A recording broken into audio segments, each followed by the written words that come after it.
things come in small packages. Pinatunayan yan ni John Anthony ng General Santos City.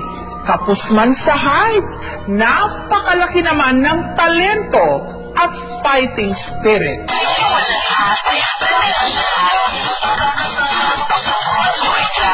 Kahit nakaupo lang, kung humataw, todo bigay.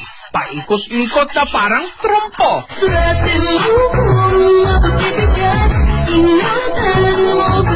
Masayang-masayang nagpapakute sa camera. Maya-maya pa, ipinakita niya kung gaano ka-flexible ang kanyang maliliit na kamay. Ibinibida pa ang kanyang mumunting muscles. At ang mga binti, iniabot sa kanyang dalawang tenga. Dahil sa pagiging aktibo at masayahin, sa kabila ng kanyang kakatuwang kondisyon, marami ang giliw na giliw sa kanya ngayon, online.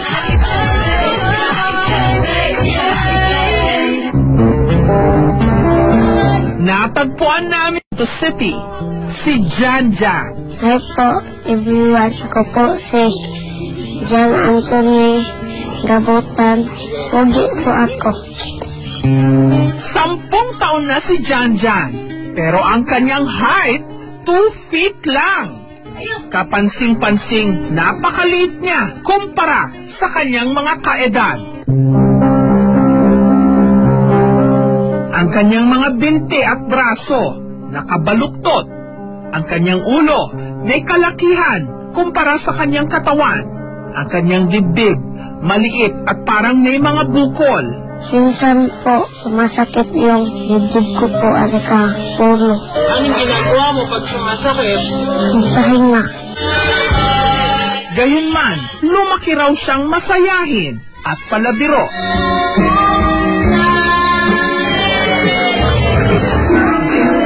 Hilig daw talaga niyang videohan ang kanyang sarili.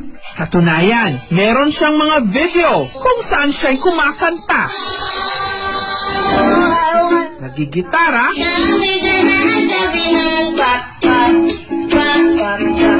at nagmamagic.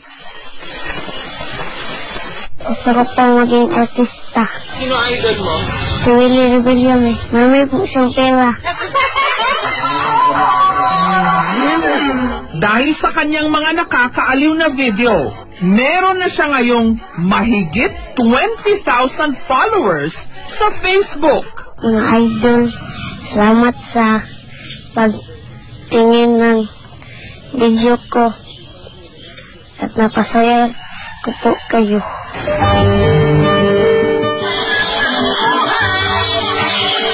Pero ang numero 1 niyang fan at follower, walang iba kundi ang kanyang ina na si Jocelyn, DH o Domestic Helper sa Hong Kong. Si Jocelyn nga raw ang nagbigay sa kanyang anak ng gamit-gamit niyang tablet. Gusto daw niya makita daw ako ang video. Pag namimiss ko sila, pag gabi, talagang nagdadasal po ako para kay Jan Jan. Hay anak, namimiss kita. Kaya lagi kitang tinitingnan, lagi kitang tinitingnan po sa picture. Ayon kay Jocelyn, ang kondisyon ni Jan Jan maaaring dala ng kanyang pinaglilihian sa kanya, litsong manok. Naglilihi ako at gusto ko po yung buong manok, pero wala po kaming budget na pambili ng manok na buo, kaya yung hita na lang ng manok. Paniniwala ni Jocelyn, dahil hindi nasunod ang kanyang paglilihi, natulad sa hita ng manok ang hita ni Jan Jan. Ano tayo? Pagkasilang daw ni Jocelyn kay Jan Jan, napansin na niya agad na kakaiba ito. Wala po akong nararamdamang lungkot o ano, basta kasi gusto na nga namin magkaanak, kaya kung anong binigay sa amin ng Diyos, talagang tatanggapin namin na mag-asawa. Pero dala ng kahirapan. Hanggang ngayon, hindi pa rin daw nila alam kung ano ang kondisyon nito. Taong 2011 nung nagdesisyon si Jocelyn na magtrabaho sa Hong Kong. Pagkatapos ligpit,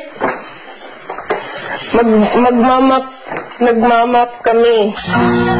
Mula noon, sa mga video na lang niya nasusubaybayan at napapanood ang kanyang anak. Sa ganitong paraan, napapawi ang pangungulila nila sa isa't isa. Ginagawa niya po sa akin yung mga bidyong nakikita niyo sa Facebook. Para po sa akin yun. Hindi ko akalain na magbabiral siya. Yak! Kumusta? Miss you. I miss you more! I miss you, Tanta! Love you. Samantala, ang ama ni Janjan ang nag-aalaga sa kanya at sa kanyang 7 taong gulang na kapatid na si Chang. Halos hindi na ako kaya, pero inaya ko lang. Wala akong kaming hanap buhay. Kumbaga walang makain, hindi sa magtrabaho. Para hindi mahirapang makakilos si Janjan, ginawan siya ng kanyang ama ng munting bangko na may gulong at ito ang nagsisilbi niyang wheelchair. Ang motor naman ni Antonio, nilagyan niya ng lumang bag na pinalamanan ng tela para dito komportableng makaupo si Janjan. Grade 3 na ngayon si Janjan. At araw-araw, inihahatid sila ng kanilang ama sa eskwela. Mahirap lang masyado. Nag-iisa lang ako. Walang katulong. Lahat ng trabaho gagawin ko.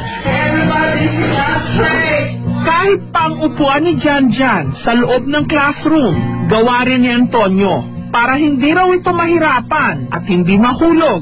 At dahil hindi nakakalakad si Janjan, si Antonio ang nagsisilbi niyang paa, lalo na tuwing kailangan nitong lumabas ng classroom. Mahirap, pero kaya. Kasi si Janjan ganun. Special siya. Isakripisyo ko na lang siya. Susunod sa mag-eskwela. Yung dalawa pa nga kami, hirap na kami. Yun pa kayang nag-iisa na lang siya, kaya bilib din po ako sa mister ko. Madalas din daw tinutulungan ng kanyang mga kaklase si Janjan. Aktibo raw ito sa eskwela. Laging kasama sa honor roll. Katapos ng pag-aaral at makatrabaho para makatulong sa pamilya. Magaling sa klase. Nasa 91 general average na po. Tahimik siya sa klase. Nakikinig talaga siya. Gayunman, madalas pa rin siyang umabsent dahil madalas daw itong mapilay. Ang madalas daw nilang takbuhan sa hilot. Masela ng kalusugan ng bata. Katulad ngayon, pagkatapos ng klase, bigla na lang nagdugo ang kanyang ilong. Yung mainit siya, maglabas ang dugo sa kanyang ilong. Ang sakit dyan. Walang sakit. Dyan, sakit ulo. Bara? Nose bleeding niya actually, very common yan dito sa amin, sa Jensen, yung mga bata. Dahil yung aming area mainit. So, minsan nagda-dry yung mucosal lining ng ilong. So, may tendency yan, pag medyo dry siya, mag-bleed. Minabuti ng aming team na dalhin si Janjan sa isang espesyalista. Ayon sa doktor, meron siyang osteogenesis imperfecta, kondisyon kung saan ang pasyente ipinanganak na marupok ang mga buto. Kaya pala madaling mabalian si Janjan. Ito rin daw ang dahilan kung bakit hindi siya gaanong lumalaki. Ang pag-aalaga niyan, kailangan gentle ka kasi kunting bagsak lang, bali, kunting hawak lang ng kamay, pwedeng mabali. Actually siya, paglabas niya pa lang sa nanay niya, meron na siyang deformity, ibig sabihin, doon pa lang sa loob, nabalian na siya. Sa kada 100,000 tao sa buong mundo, 6 hanggang 7 lang ang tinatamaan ng kondisyong ito. Kadalasan daw itong namamana. At ang kalagayan ni Janjan, posible raw na resulta ng tinatawag na mutation ng kanyang genes. Hindi naman kasi siya related sa gamot na nainom niya o what, dahil wala namang nainom yung nanay. Then sa pamilya niya, wala rin. So siya lang, talagang nag-mutation eh. Isa pang posibleng komplikasyon na resulta ng kanyang kondisyon, sakit sa baga. So may possibility po na since ang ating respiratory system or ang lungs natin, may rib cage tayo. Kung merong impairment sa growth ng kanyang ribs din or pag-expand magkakaproblema sa expansion ng lungs niya. So there will come a time na hindi lumaki yung kanyang mga ribs. Yun ang magiging problema talaga later. Kahit ganyan yung anak ko na binigay sa amin, masaya ako dahil hindi siya nalulungkot. Lagi siyang nagpapasaya sa akin. Mang, salamat sa pag-asikaso. Mang, salamat sa trabaho mo. Miss kita. Dahil ipinasilip ni Janjan ang kanyang munting mundo, marami ang natutuwa. Ngayong alam na natin ang kanyang buong kwento, harinawa, kapulutan din ito ng inspirasyon.